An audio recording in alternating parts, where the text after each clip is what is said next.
AIIMS academy में आप सभी का खैर मकदम है।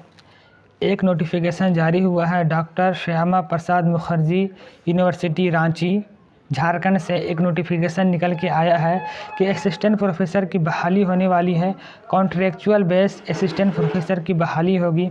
एक अच्छा मौका है असिस्टेंट प्रोफेसर बनने का। आप देख सकते हैं टोटल सीट की अगर हम बात करें तो टोटल यहाँ 36 सीट है और टोटल सब्जेक्ट की बात करें तो टोटल 19 सब्जेक्ट पर बहाली होगी। सबसे पहले हम बात कर लेते हैं किस सब्जेक्ट में कितने सीट है। एंथ्रोपोलॉजी में अगर हम बात करते हैं तो इसमें टोटल 1 सीट है जो एससी के लिए रिज़र्व है। केमिस्ट्री में हम बात करते हैं तो 1 सीट है जो एसटी के लिए रिज़र्व है। इकोनॉमिक्स की बात करते हैं हम तो 1 सीट है 2 सीट है, एक जनरल के लिए और एक एससी के लिए। इसी तरीक़े से आप सब्जेक्ट देख लें। जो इंग्लिश की अगर हम बात करते हैं तो इंग्लिश में टोटल 2 सीट है। इसी तरीके ज्योग्राफी की बात करते हैं तो ज्योग्राफी में भी 2 सीट है। हिंदी की अगर हम बात करते हैं तो हिंदी में भी 2 सीट है। हिस्ट्री की बात करते हैं तो हिस्ट्री में भी 2 सीट है। मैथमेटिक्स की बात करते हैं इसमें भी 3 सीट है। ठीक है। नागपुरी की बात करते हैं इसमें 1 सीट है। फ़िलॉसफी की बात करते हैं इसमें 2 सीट है। साइकोलॉजी की बात करते हैं तो इसमें 2 सीट हैं, 3 सीट हैं। और उसी तरीक़े से संस्कृत की बात करते हैं तो इसमें 3 सीट है।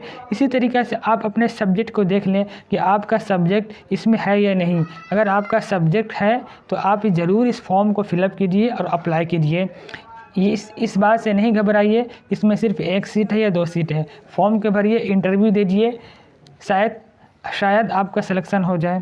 उर्दू की अगर हम बात करें तो उर्दू में टोटल 3 सीट है। तो इस तरीक़े से टोटल हमारे पास में 36 सीट हैं और 19 सब्जेक्ट में बहाली निकल के आई है। अगर हम एलिजिबिलिटी की बात करें तो हम देख सकते हैं कि मास्टर डिग्री आपके पास में होनी चाहिए 55% मार्क्स के साथ में। उसके बाद आपके पास में नेट, जेट या फिर पीएचडी की डिग्री होनी चाहिए। ये 2 चीज़ कंपलसरी, चाहे मास्टर की डिग्री कंपलसरी है, उसके बाद नेट, सेट, नेट, जेट या फिर पीएचडी की डिग्री, तीनों में से अगर कोई भी आपके पास में तो आप एलिजिबल इस फॉर्म को भरने के लिए। इसके बाद अगर हम बात करते हैं तो इस फॉर्म को भरने में आप देख सकते हैं यूनिवर्सिटी का वेबसाइट में जाकर के आप इस फॉर्म को भर सकते हैं। चांसलर पोर्टल में जाएं, ये लिंक दिया हुआ, इस पे जाकर के आप फॉर्म को अप्लाई कर सकते हैं। फॉर्म भरने में जो आपका खर्च आएगा वहाँ यहाँ देख लेते हैं। जो फ़ी है वो तकरीबन 1000 रुपये है फॉर जनरल EWS OBC के लिए, 500 रुपये जो SC ST PH के लिए। ये जो आपको DD की शक्ल में अदा करना होगा, बैंक से जाकर के अब आपको एक DD बनवाना होगा। 1000 रुपये का आपको DD बनवाना होगा अगर आप जनरल से हैं या EWS या OBC हैं। और DD किसके नाम पे बनेगा ये भी याद रखिए, रजिस्ट्रार DSPMU रांची, पे8 रांची, ये नाम याद रखिए। इसी के नाम के ऊपर में आपको DD बनवाना है। और उसके बाद फिर आगे देखिए क्या क्या प्रोसेस है। फॉर्म भरने के वक्त में जो जो डॉक्यूमेंट आप देंगे उस सारा डॉक्यूमेंट को फिर क्या है यूनिवर्सिटी के रजिस्ट्रार के नाम पे भेजना भी पड़ेगा। ये सारे डॉक्यूमेंट आप देख लें।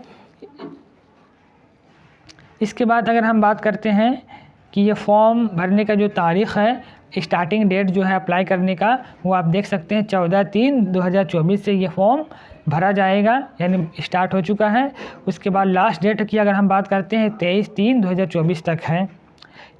उसके बाद फिर जो हार्ड कॉपी जो आपका रजिस्ट्रार के ऑफिस में जमा करना है बाई पोस्ट, ठीक है, बाई स्पीड पोस्ट कीजिए या फिर रजिस्ट्री कीजिए। 2 तरीका है अप्लाई भेजने का हार्ड कॉपी को। हार्ड कॉपी में फॉर्म भरते वक्त आप जिस डॉक्यूमेंट को आप सबमिट करेंगे वो सारे डॉक्यूमेंट का हार्ड कॉपी आपको रजिस्ट्रार के नाम पे भेज देना, यूनिवर्सिटी के रजिस्ट्रार के नाम पे। ये 30/3/2024 तक पहुंच जाना चाहिए। डेट ऑफ इंटरव्यू आपको ईमेल या फिर टेलीफोन के द्वारा बता दिया जाएगा। तो वीडियो देखने के लिए शुक्रिया। अगर आपको ये वीडियो पसंद आई तो हमारे चैनल को लाइक करें, हमारे चैनल को सब्सक्राइब करें और वीडियो को लाइक करें। शुक्रिया।